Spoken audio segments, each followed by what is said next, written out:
Muy buenas tardes, bienvenidos a esta quinta conferencia dentro de la octava Feria de Cómics, la última en el día de hoy. Gracias. Y pues deseo presentarle a nuestro próximo conferenciante, al profesor Jorge David Capielo Ortiz. El profesor nació el 10 de septiembre del 74 en Ponce. Es escritor, artesano y coleccionista. Obtuvo una maestría en literatura hispanoamericana del Departamento de Español y Portugués de la Universidad de Minnesota. Dirigió los programas de promoción cultural y artes populares del Instituto de Cultura puertorriqueña y fue editor en la oficina del secretario del Departamento de Educación. Ha publicado los libros Comunión Antropoética en el 2006, Casquillos, el cual obtuvo una mención honorífica del Pen Club de 2009, y Misal de 2011. Sus trabajos creativos e investigativos han sido incluidos en revistas y antologías tanto locales como internacionales. Fue fundador y coordinador de la revista El Sótano 00931, editor de Ediciones Aventis, y actualmente es profesor en el Departamento de Español de la Universidad de Puerto Rico en Humacao. Su nuevo libro titulado Escritoralidad o los rituales de la voz y la tinta, el cual será publicado para el próximo mes de agosto del año que viene. Ya se publicó, pues.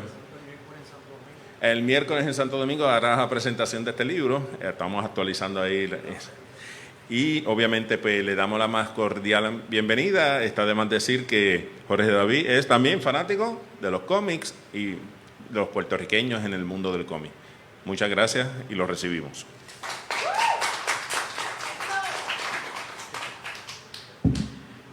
Gracias, Manuel. Agradezco la invitación. Agradezco también el apoyo de Humanidades Puerto Rico con proyectos como este que necesitan cada vez más difusión y mayores espacios. Así que, y no solo eso, el hecho de que también se le dé el acercamiento académico un poco, ¿no?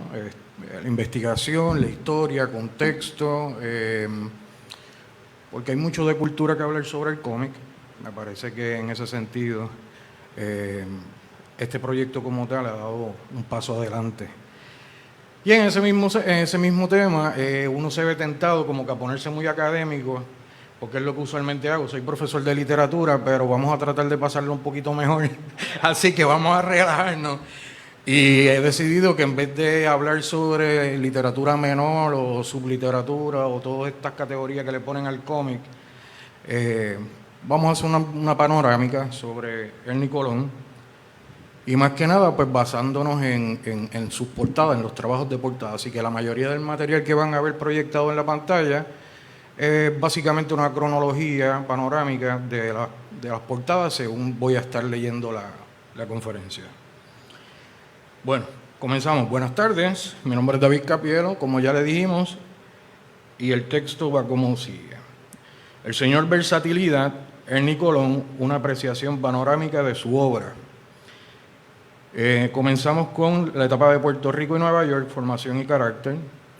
Según el registro civil de Santurce, bajo el número 3971 del folio 333 en la forma 2, a las 11 de la mañana del 13 de julio de 1931 nace en el Hospital Presbiterano, de raza trigueña, valga recalcarlo, Ernesto Colón Sierra. Firma como su padre y declarante el señor Ernesto Colón López, trigueño, también aparece el dato, ¿verdad? ¿Cuánta gente podría ser trigueña para entonces? Ernesto Colón López, trigueño de 24 años, natural de Cayer y de profesión escogedor de tabaco. Su madre aparece registrada con el nombre de Isabel Sierra, trigueña también, de 19 años, natural de Aguas Buenas, doméstica de ocupación y como residente con su esposo. Al matrimonio le sobrevendrá un divorcio. El padre de Ernie Colón se volverá detective de la policía y tras la ruptura del matrimonio su madre se mudará a Nueva York, donde pasará a ser trabajadora de textiles y posteriormente cajera de un banco. Para una entrevista publicada originalmente en The Comic Journal 285 de octubre del 2007, nos enteramos que el amor por contar las historias le viene de su abuelo, quien tenía 3 cines. Mi esposa me dice, ¿pero cuál de ellos? ¿El paterno o el materno? Y investigando encuentro un detalle bien interesante, y es que tanto el abuelo paterno como la abuela paterna, ambos son apellidos Sierra. Y era bastante usual dentro de las familias poco pudientes casarse con personas cercanas dentro de la familia para de esa manera poder preservar el patrimonio familiar. Así que asumimos que estos 3 cines eran por parte de su abuelo materno. Así que tenía 3 cines, así que iba al cine todos los días después de la escuela y la entrada era gratis. También nos enteramos que su amor por el dibujo y el arte secuencial del cómic le viene de las tirillas cómicas que desde los 6 años leía todos los domingos en el periódico La Prensa y El Imparcial de su natal Puerto Rico. Llegará al Bronx a los 10 años junto a su madre y hermana. Su padre permanecerá en Puerto Rico y ya en Nueva York realizará trabajos como mensajero para una compañía de grabado de vidrios, en una fábrica de latonería y en una fábrica de máquinas expendedoras de toallas sanitarias para el metro. Más tarde se mudará a Williamsburg, en Brooklyn, con su padrastro, donde asistirá a la School of Art and Design, llamada para entonces School of Industrial Art. De esta etapa en Brooklyn recuerda que I was too light in the South Bronx and too dark in Brooklyn, es decir, que haciendo referencia a su piel, era muy claro en el sur del Bronx y demasiado oscuro en Brooklyn. Sobre su madre y padrastro, empleado postal este último, Colón dirá que my stepdad was a pretty conservative guy and my mom was pretty liberal. Traduzco, mi padrastro era bastante conservador y mi madre bastante liberal. Pero sobre él mismo dará un importante dato que pudiera ayudarnos un poco, ¿no?, en lo siguiente, a entender ciertos aspectos de su obra o al menos establecer algunas correspondencias análogas con los procesos creativos. Dirá sin mayores reparos, I was a damn pinko when I was a kid and probably still am. En español sería algo más o menos como sigue. De niño yo era un completo izquierdista y probablemente todavía lo soy. Curiosamente, un comentario similar queda también registrado en la mencionada entrevista, pero esta vez sobre el idioma.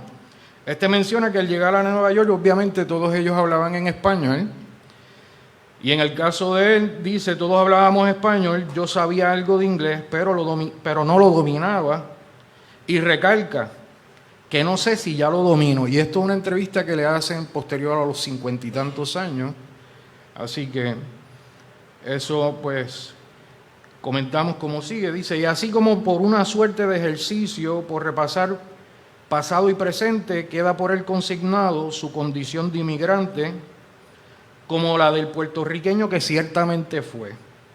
Son esas las marcas de identidad que definirán a Ernie Colón desde lo diverso, lo híbrido y lo social político como un gesto que no debe tomarse por gratuito.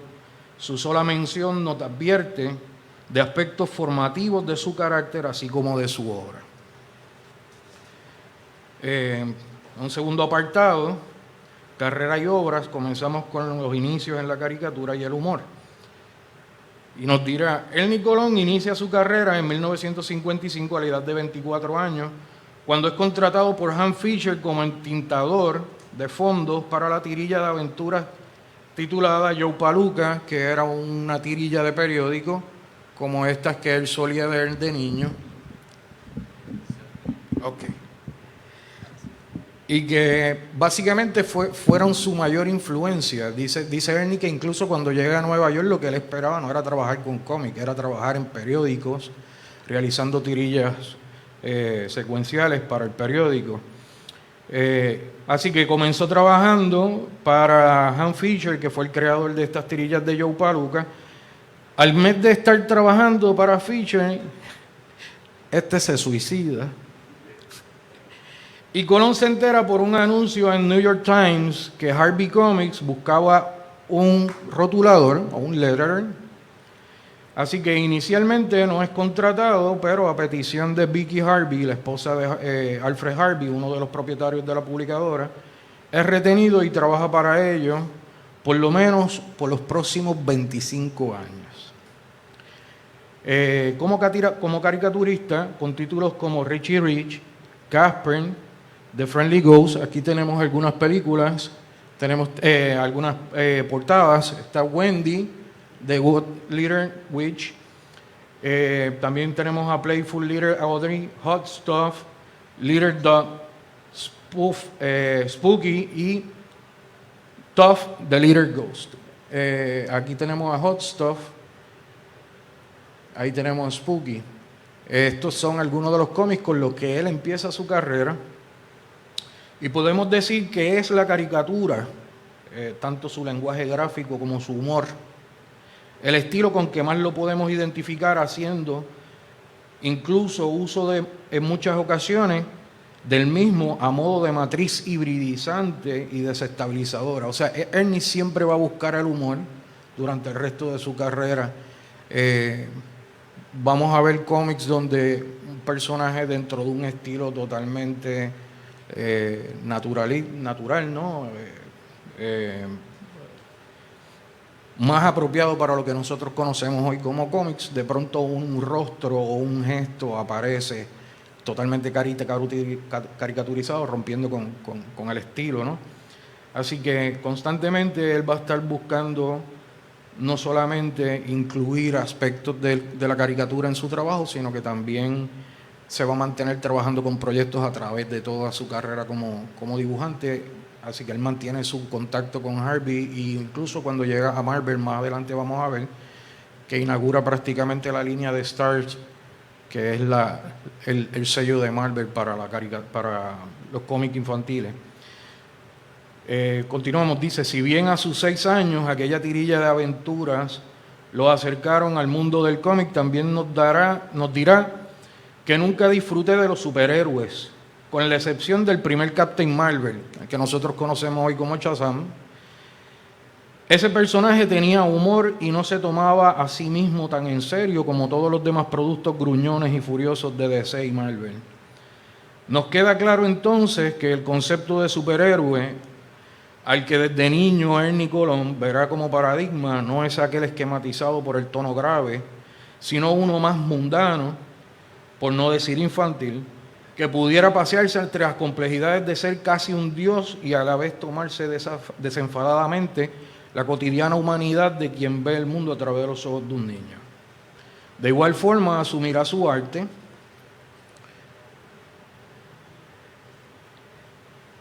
no dará mayor importancia a un estilo sobre otro y los verá como útiles herramientas importantes en sí mismos cada uno, al punto de manejarlos todos con igual maestría, para no pocas veces cruzar líneas estilísticas entre ellos.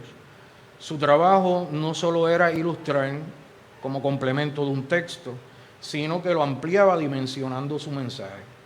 Quizás el ejemplo más emblemático lo será el tratamiento que da a los héroes de Damage Control, volumen 3, número 4, que sale para septiembre del 91.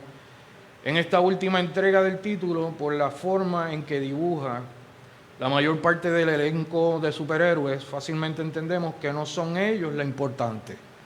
Así que ya en esta tercera entrega que él hace, estos son Damage Control, él es coautor del título, y básicamente se realizan 3 series de 4 números cada una. En el último se nota que ya él está caricaturizando cada vez más a los personajes superhéroes, mientras que el trabajo sobre los personajes que son la parte humana del equipo les presta mayor atención. Así que de esta última entrega del título, por la forma en que dibuja la mayor parte del elenco de superhéroes, fácilmente entendemos que no son ellos lo importante, sino que prefiere dirigir toda su atención al elenco humano del equipo. De paso, como subtexto al cierre de la serie, yace la satírica nota de que ante la manera en que la saga de Infinity Gauntlet se iba quedando con todo el universo de Marvel, el poder supremo del universo recaía en la decisión de poder despedir a cualquier persona dentro de la compañía. Los 70 y los 70, los cómics de humor y el Black Comic Book serán entonces lo próximo. Para finales de los 60, específicamente en el 68, comienza a trabajar como freelancer. Estos son algunos de los estilos, ¿no?, que él va trabajando luego, donde la línea sigue siendo igual de limpia, pero ya las texturas van cambiando con referencia a lo que se hacía antes para su trabajo en Harvey con las caricaturas. Así que en el 68 comienza a trabajar como freelancer de Warren Publishing, diversificando su lenguaje gráfico. Sin abandonarla del todo, pasa de la sobriedad en la línea de su estilo caricaturesco a las texturas de los cómics y revistas de horror, como se observa en la historia que lleva por título The Summer House, que es esta que tenemos en pantalla, publicada en la revista Creepy número 29, e iguales labores realizará como colaboraciones para las revistas Eerie y Vampirella, también de Warren Publishing. En 1970, ya junto a su amigo, que prácticamente lo acompañará hasta sus últimos días, el señor C. Jacobson, ex editor por muchos años de Harvey Comics, publica Black Comic Book. Prácticamente ya desde la portada está haciendo una sátira de lo incómodo que se le hacía a la sociedad americana de entonces, manejar con qué categoría voy a enfrentar esta realidad que tenemos, que si esto sale en el 70, prácticamente en el 67 por primera vez se legalizaba para Estados Unidos el matrimonio interracial. ¿Ok? O sea que estamos pensando que esto es algo que hubiera sucedido a finales del siglo XIX, pero no, pasó los otros días. Así que esa realidad de que Estados Unidos es diverso se viene manejando prácticamente desde los otros días. Y ya para el 70, junto a su amigo y editor por muchos años, C. Jacobson, publican este trabajo. Además de retomar una temática de corte social, este proyecto lo posicionará como el pionero en poner sobre su mesa de dibujo y ante la industria del cómic la discusión sobre una evidente ausencia de personajes de raza negra en roles principales. Ya el dibujante Orrin C. Evans había creado en el 47 un cómic totalmente protagonizado por personajes y héroes afrodescendientes bajo el sello All Negro Comics, pero fueron Jacobson y Colón quienes por primera vez lo hacían sin ser identificados como parte de esa comunidad afroamericana y en una franca confrontación con la industria sobre el tema. En el cómic, a modo de introducción, dirá lo siguiente, es una introducción muy interesante, nos dice: esta sátira de las tiras cómicas más queridas de Estados Unidos se presenta estrictamente para reír, así que siempre acompañado por el humor, pero con la esperanza de que algún día, en un mundo de mayor honestidad, justicia y comprensión, el hombre negro ocupe el lugar que les corresponde en la literatura de todo tipo. También me es muy interesante, claro, no puedo estar dentro del contexto y el momento en que Ernie menciona el trabajo como literatura, pero sí también hay un interés de Ernie a través de su carrera porque el cómics se ha elevado también dentro del registro de lo que es la literatura en sí. Así que un trabajo interesante más adelante sería ver no solamente su dibujo, sino él escribió cuentos para Epic, escribió cuentos para Marvel, escribió sus dos novelas gráficas, una con DC, una con Marvel también, y fueron trabajos que él dibujó, escribió, editó, rotuló, entintó, así que ya por comentarios también que se consiguen en revistas aparece que él era un lector autodidacta y que ciertas nociones literarias también tenía, así que sería bien interesante ver sobre esos aspectos estéticos, la formación estética de Ernie en cuanto a la literatura. Ya para el 75, la cita, ¿verdad?, continúa diciendo: el hombre negro que ocupe el lugar que le corresponde en toda la literatura de todo tipo, hasta ahora solo han sido representados en cómics por personajes como Smokey y Joe Palooka, Asbesto en Joe y Asbesto y Lothar en Mandrake. Y eso no es representación en absoluto. Creemos que es hora de que esto cambie. No todos los cómics futuros se verán como el siguiente, pero esperamos que el porcentaje sea mayor. Para el 70, Ernie Colón pasa a ser prácticamente el artista de la casa para la compañía Atlas Seaborn, donde fue artista, ¿verdad?, de portadas. Esto es uno de los recuadros del Black Comic Book. Así que posteriormente pasa en el 75 a ser artista de la casa para Atlas, haciendo portadas, y como coautor de Grim Ghost, que lo tenemos aquí adelante. Igualmente dibujó la primera aparición de Tigerman, que es este otro que tenemos acá, tanto para la versión blanco y negro como para el primer número de su edición a colores. Además, en el 78 colabora con un cómic independiente en formato de periódico titulado Manimal, que luego se reproduce en formato tradicional bajo el sello de Renegade Press en 1986. Una vez terminada la relación con Harvey Comics a mediados de los 70, Ernie se encontraba buscando, la situación se describe como desesperante, de manera desesperada, buscando trabajo durante ese periodo, y envía una carta a Jim Shooter, donde está Jim Shooter sentado con Casper en la falda, y Casper le está diciendo: por favor, rescátame. Y así es como entonces Jim Shooter lo contrata para Marvel y le asigna la adaptación de Battlestar Galactica y John Carter, Warlord of Mars, del 78 al 79. Así que ahí tenemos algunas portadas que sí son de Ernie Colón. Ahí vamos viendo algunas de ellas. Son, creo que el 16, 17, 19 y 20.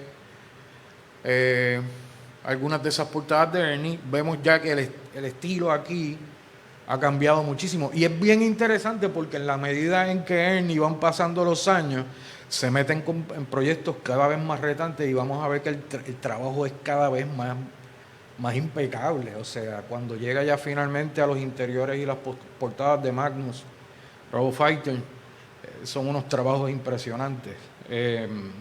Así que para los 80, su auge en DC, y los 90, que sería el apartado ¿verdad?, que continuamos ahora, vamos a ver que en los 80 inaugura la revista Epic Illustrated número 1, una versión para Marvel equivalente a lo que entonces fue la afamada revista de material para adultos, Heavy Metal. En esta Colón incluye un cuento corto escrito por él, con temática que retoma posturas ideológicas contra el colonialismo, titulado Convert. Para el segundo número volverá con otro cuento también de su autoría, titulado The True Game. Y en estos dos trabajos, particularmente en True Game, el dibujo es tan realista que es impecable. O sea, los rostros de mujeres son una cosa hermosísima. Cabe señalar que para el primer número es el propio Ernie quien escribe, dibuja y rotula el trabajo incluido, y para la segunda colaboración también realizará el entintado. Estos son algunos portadas de Arak. Entre el 81 y el 82, Colón dibuja múltiples portadas y trabajos de interiores para la serie Arak Son of Thunder, que viene siendo básicamente la competencia de Conan. De hecho, entiendo que en algún punto para ambos títulos compartían el mismo autor. Así que bien interesante la forma en que constantemente ellos van brincando, cambiando de compañía en compañía, y en ocasiones no solo como escritores fantasmas, sino como escritores abiertamente trabajaban para una compañía y para la otra, haciendo su competencia. Así que también hizo portadas para los números 217 de esta serie que se llamó Unexpected. Vamos a ver, estas son algunas de las portadas de Arak Son of Thunder realizadas por él. Esta serie fue bastante larga. Yo creo que después de Amethyst fue la serie más larga con la que él estuvo trabajando y ambas fueron para DC. Entiendo que los mejores años de su trabajo él los tuvo que haber pasado con DC. Particularmente porque eran cómics que el enfoque eran historias de fantasía o historias de ciencia ficción, pero básicamente se sostenían sobre la historia y no sobre el concepto del superhéroe. ¿Ok? Así que acá tenemos un Spectre. Esta es una de ellas. Tenemos también esta otra, un estilo muy usual, ¿verdad? Para cómics clásicos del monstruo cargando en brazos a la damisela que está ahí, ¿verdad? Así que realiza portadas para Ark, Son of Thunder, también los números 217, 218 y finalmente el 222, que es la portada con la que definitivamente esta serie cierra. Cabe señalar que en los primeros números, quizás en los primeros 20, 25 números, también el dibujante puertorriqueño Rubén Moreira realizó muchísimas portadas para esta serie. En los primeros números que se llamaban Tales of the Unexpected. Así que luego fue cambiando a Unexpected y quien cierra, prácticamente quien la comienza es Rubén Moreira y quien la cierra es Ernie Colón. Hará también portadas para títulos como Wonder Woman 296. Ya en esta etapa se está acercando a sus años de editor. Estas salen para el 81, prácticamente el 82. También hace la portada de Green Lantern 153, que es esta que está acá. Ahí el estilo plenamente es el estilo que maneja cualquier dibujante de la era, digamos, moderna, de los 90 en adelante, con el boom de Image y todas estas otras compañías. Este es el estilo ya completamente al que Ernie ha llegado. También hace la portada del Batman 351, que para mi gusto es de mis favoritas. Conserva, ¿verdad? Regresa un poco a la sobriedad de su línea en los primeros trabajos, con algo del trabajo en el cuerpo de lo que fueron ya sus años de Warren, pero dentro de ya el tema de los superhéroes, particularmente Batman. Así que hará también esa portada para Batman 351. Durante los años del 82 al 85 llegará a ocupar la silla de editor en DC Comics, quedando a la supervisión de importantes series como Arion, Lord of Atlantis, The Flash, Green Lantern y Wonder Woman. Vamos a ver más adelante. Este será, ¿verdad?, su próximo gran proyecto. Su mayor creación, y tal vez por la que más se le recuerda, lo fue Amethyst, Princess of the Gemworld. En esta serie de fantasía de la que es co-creador junto a Dan Minsky y Gary Gunn, dibuja sendas portadas para una primera corrida de 12 números entre el 1983 y 1984, y luego tendrá una segunda corrida como serie regular de unos 16 números entre el 85 y el 86. Ya en esta segunda serie, él hace algunas portadas, particularmente creo que regresa para la 9ª portada de esas 16, pero específicamente en esta primera tirada, que es la Maxi Series de Amethyst, él prácticamente trabaja todas las portadas y en algunas de ellas colabora con otras personas, entre ellos el que más portadas tiene de esta serie es George Pérez, también boricua, que realiza algunas 7 u 8 portadas, sea como penciler o como inker, mientras Ernie hace entonces el trabajo contrario, ¿no?, de dibujante, o en algunas de ellas como entintador. Vemos el maravilloso trabajo que hace Ernie siempre con el espacio negativo. Aquí otro ejemplo más. El estilo impecable de su estilo de aquellos cómics de fantasía que trabajó quizás durante Warren y de horror, ¿verdad? Esas estéticas góticas, algunas un poco hasta macabras. En este caso, él se mantiene en el registro de lo que es el cómic de fantasía, y estas son básicamente las portadas. En esta con él colabora también George Pérez. vamos viendo.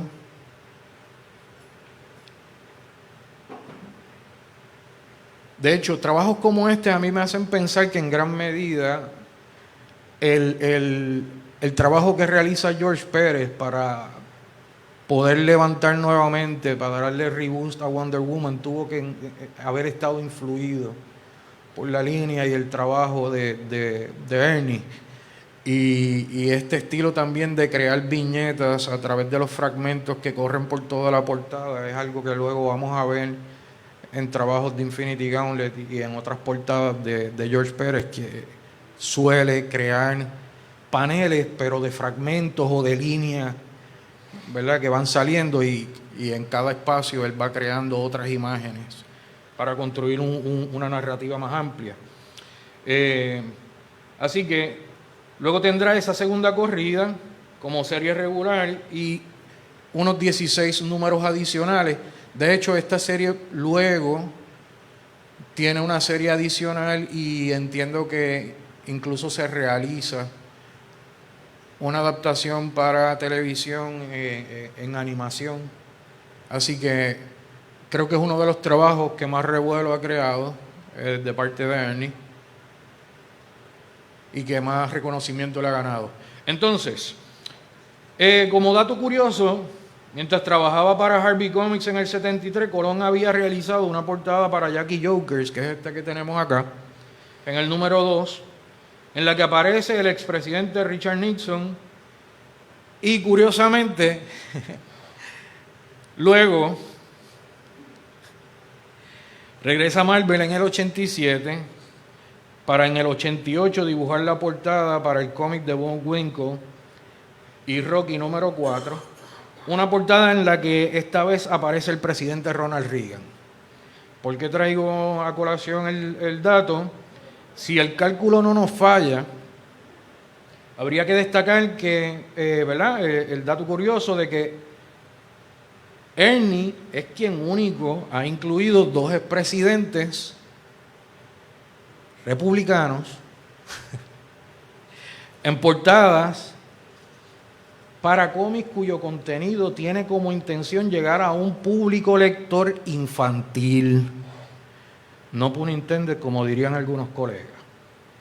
Finalmente, en el 89, hará las hermosas portadas pintadas que realiza para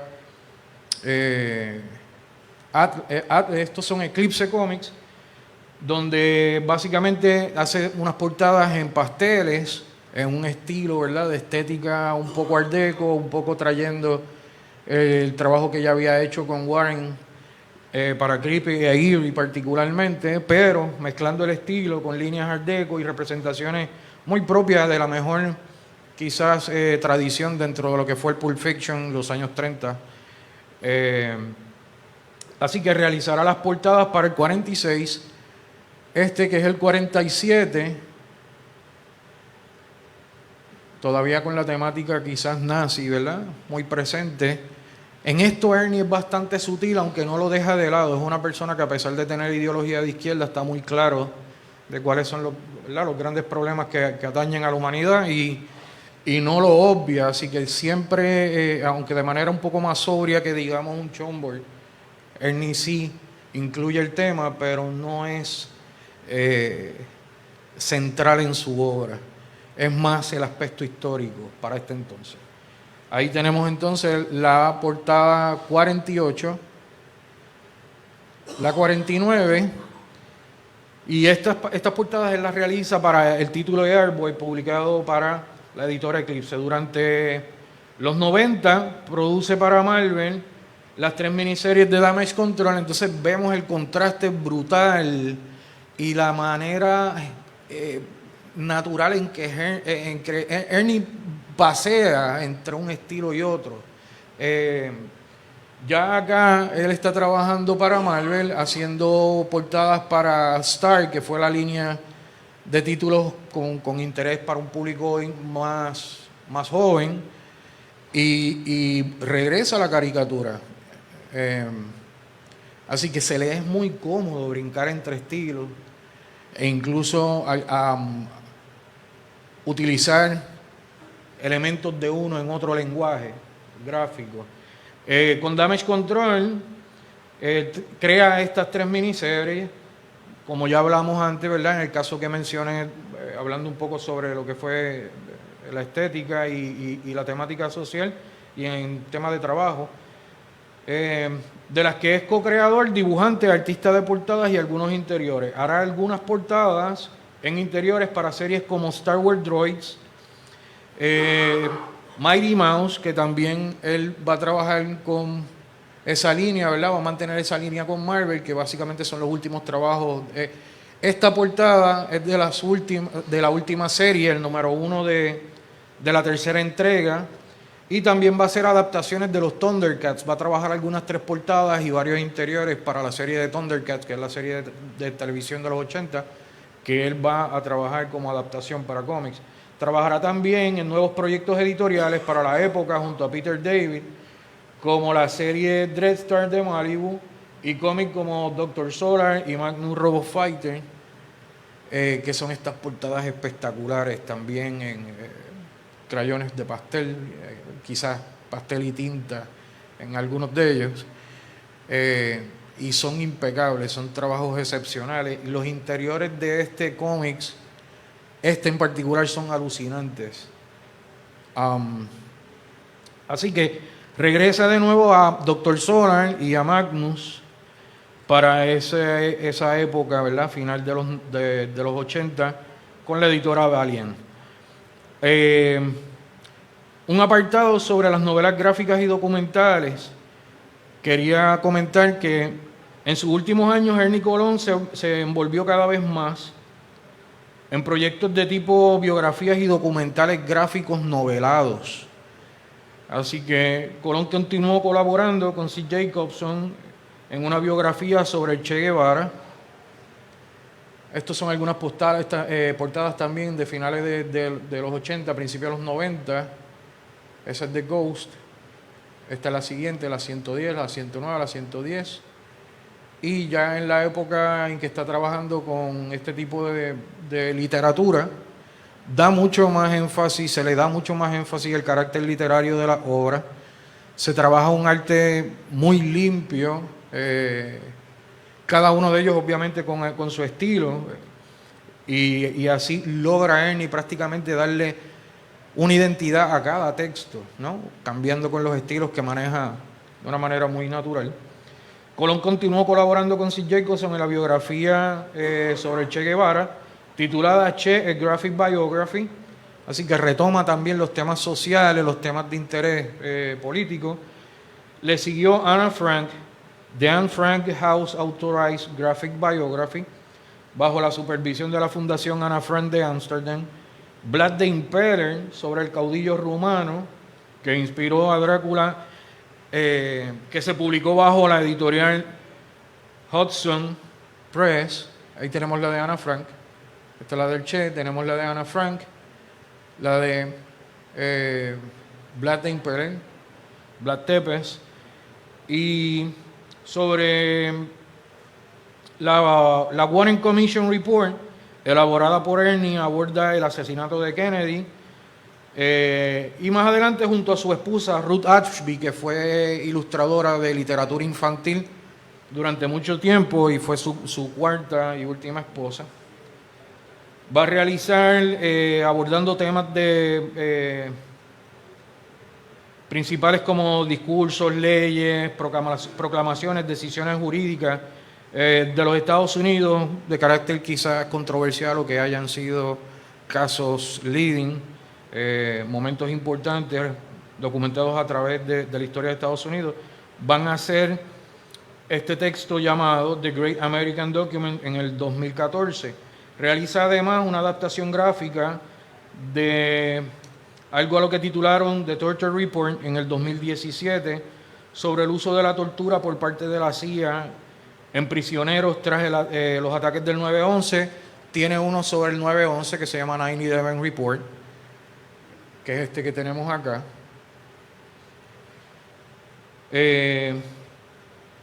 Y The 3/5 Man, donde Colón y Jacobson exploran eventos claves de la historia afroamericana desde la esclavitud en el siglo XVI hasta la hasta la elección de Obama en el movimiento Black Lives Matter. Así que esto es básicamente el cierre de lo que sería la conferencia para ustedes, y básicamente Ernie, cercano a sus años, ¿verdad? Ya cercano al 2019, año en que finalmente muere, el 8 de agosto, y algunos comentarios en términos de valoración de su obra. Me gustaría leer dos particularmente. Sobre la versatilidad de su trabajo estético, en una entrevista publicada en mayo de 1987 para la revista Amazing Heroes, número 116, Kim Thompson lo describe de la siguiente manera: la obra de Colón abarca una amplia gama de estilos y enfoques, desde las caricaturas infantiles de Richie Rich, que dibujó durante 25 años, Droids, pasando por el enfoque del cuento de hadas, de Amethyst, y la magia tradicional de Arak, hasta el realismo descarnado de títulos como Manimal y Medusa Chain, que fue su gran novela. Y el otro comentario, básicamente, sobre el amplio registro de estilos y lenguaje gráfico manejados por Colón, le seguirá a través de su carrera cada uno de los artículos y entrevistas que reseñan su carrera. Como ejemplo de esto, en una entrevista titulada The Importance of Being Ernie para la revista Comic Book Artist, número 19, John B. Cook dirá que Ernie Colón es uno de los artistas más versátiles que jamás haya trabajado en el mundo del cómic, maestro de todos los géneros, ya sea de aventura, ciencia ficción, humor y, por supuesto, los temas infantiles. Su carrera fue increíble. Incluso, un dato que quería traer a colación es que Ernie trabaja quizás en el mejor momento de su carrera. Son estos años en que él está realizando trabajos como editor desde el 82 hasta el 85 con DC Comics.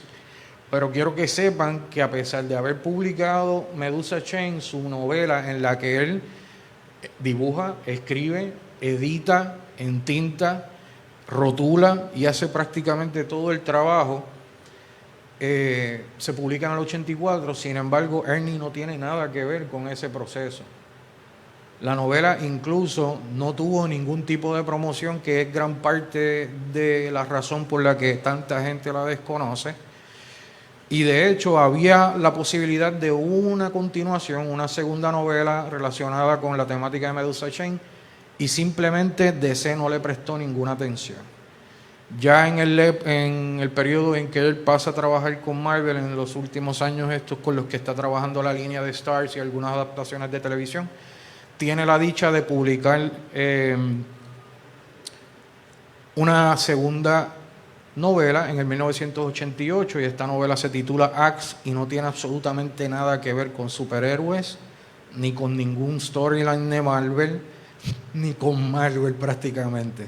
Así que cierra, ¿verdad?, esa etapa con algo que pocas personas dentro de la industria del cómic han logrado. Se pueden contar con una mano, y es que Ernie Colón realiza novelas en las que tiene total libertad desde el título hasta la contratapa en ambas compañías, las dos compañías más grandes, y prácticamente cierra con esa novela que es un mundo totalmente ajeno a lo que era la industria del cómic para el momento.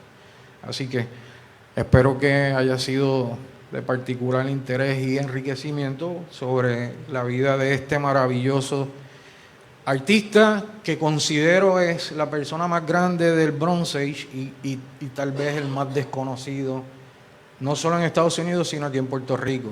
Se le ha prestado quizás mayor atención a un Rubén Moreira por su relación con la Escuela de Bellas Artes, por la relación con varios artistas que fueron parte del canon en Puerto Rico. Se habla de Schomburg, obviamente, por su gran aportación, pero el caso de Ernie no solamente es desconocido fuera en Estados Unidos, sino aquí en Puerto Rico uno lo menciona y prácticamente pasa desapercibido.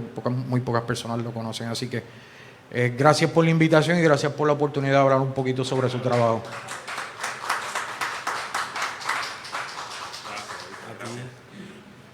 Si se fijan, hay un denominador en común. Tenemos grandes artistas puertorriqueños en el mundo del cómic, pero no sabemos que son puertorriqueños. Ya yo creo que está más que probado, los que están aquí saben de lo que estoy hablando. John Byrne, muchos no saben que es puertorriqueño, Ernie Colón, Rubén Moreira, y dramáticamente que eso fue parte de lo que dije ayer. La mayoría, casi todos los creadores de cómics en Puerto Rico no saben quién fue Ismael Rodríguez Báez. Pero mira, más allá dejamos las críticas a un lado y agarramos el toro por los cuernos. Vamos entonces a empezar a hacer actividades como esta.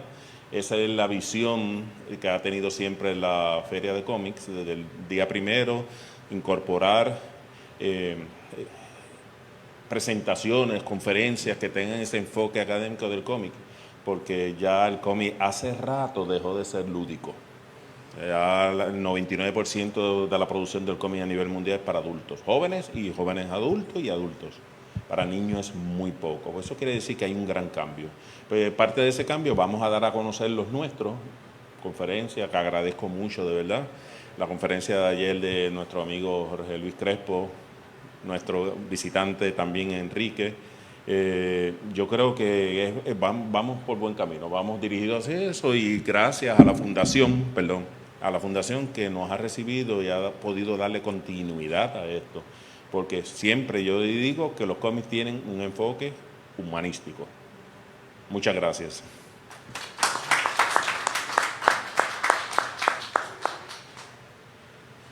Bueno, pues gracias a todos por haber estado aquí estos 2 días con nosotros. Gracias nuevamente a Manuel.